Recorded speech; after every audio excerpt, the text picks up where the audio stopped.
A ver, ¿será posible que una crisis en el Medio Oriente hoy nos lleve a un colapso financiero mundial muy parecido al de 1973? Bueno, en este análisis vamos a desmenuzar esa idea porque parece que la historia nos está mandando una advertencia y una bastante clara. Ok, vamos a entrar de lleno en esto. El punto de partida es una amenaza así, directa y sin rodeos, de la Guardia Revolucionaria de Irán. Y ojo, que esto no es solo un decir. Esta declaración pone en jaque una de las arterias, digamos, más importantes de la economía global. Y para que se entienda bien la dimensión de esta amenaza, miren este número: 20%. El 20% de todo el petróleo del planeta pasa por ese pequeño estrecho. O sea, si lo bloquean, no estamos hablando de un problemita regional, no. Esto se convierte en una crisis mundial, pero así al instante. Y aquí es donde la cosa se pone interesante. Este es el corazón del análisis. La idea es cómo un conflicto en un solo puntito del mapa podría, ¡pum!, generar un efecto dominó y desatar una crisis financiera global. ¿Suena familiar, verdad? Pues es muy parecido a algo que ya sacudió al mundo hace unas cuantas décadas. Para entender lo que pasa hoy, tenemos que echar un vistazo al pasado. Vámonos a principios de los 70. En Estados Unidos se vivía una época de puro optimismo, ¿saben? Los carros eran gigantes, la gasolina regalada y ¿que se acabara el petróleo? ¡Ja! Esa idea era de risa. La gente creía que había para siempre. Pero bueno, esa burbuja de confianza se reventó. Y se reventó rápido. Esta línea de tiempo lo muestra clarito, cómo todo se vino abajo en un abrir y cerrar de ojos. La dependencia del petróleo de afuera crecía justo cuando estalló un conflicto geopolítico clave, la guerra de Yom Kippur.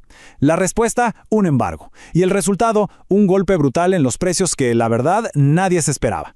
Y el golpe en la vida de la gente fue, inmediato y durísimo. Las filas interminables para echar gasolina se volvieron el pan de cada día, el símbolo de la crisis. Pero no fue solo eso. Los precios de la comida, de la calefacción, todo se fue a las nubes. El sueño de la energía barata se había acabado, de un día para otro. Y mientras la gente de a pie la pasaba mal, los mercados financieros entraban en pánico total. Ahora vamos a ver qué pasó con las inversiones. Porque la crisis del petróleo no fue solo un problema económico. No, provocó una verdadera masacre en la bolsa. Y aquí es donde los números hablan por sí solos. Esto es lo que pasó con los famosos activos de papel. Se hicieron humo. El Dow Jones perdió casi la mitad de su valor. ¡La mitad! Y si eso parece mucho, agárrense. El mercado de Londres se hundió un 73%. El dinero de quienes invirtieron en acciones simplemente, desapareció. Pero lo más terrible de todo es esto. No fue un mal rato y ya no. La recuperación no fue nada rápida. Si ajustamos por la inflación de esa época, a una persona que invirtió le tomó 20 años, 2 décadas enteras, solo para recuperar lo que tenía antes del desplome. Imagínense, una generación completa de ahorros perdida. Pero, ojo, no todo se quemó. Mientras las acciones y los bonos se hacían polvo, en el mundo de los metales preciosos se contaba una historia muy diferente.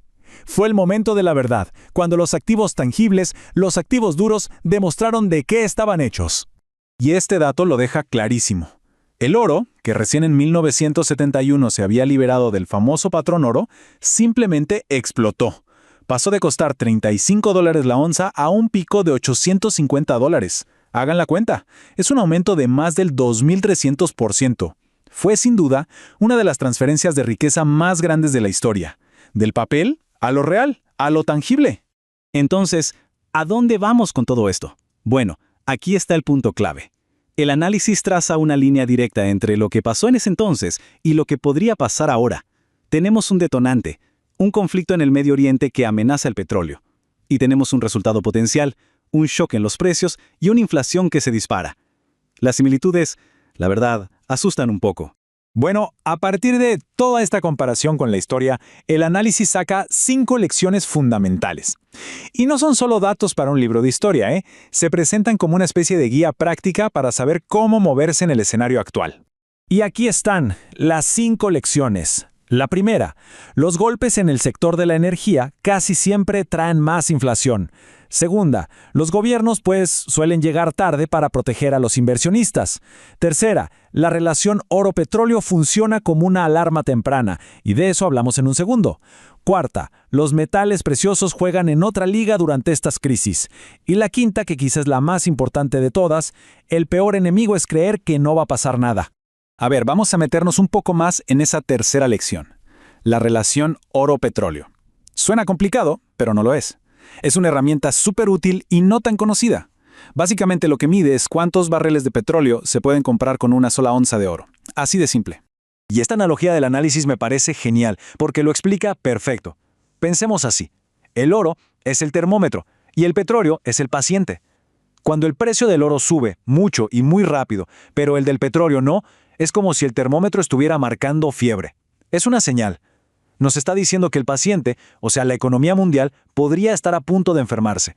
Y con esto llegamos a la lección final, la más importante diría yo, el peligro de confiarse demasiado. Antes del 73, a nadie se le cruzaba por la cabeza un embargo de petróleo. Hoy, muchísima gente da por sentado que las cadenas de suministro son a prueba de todo.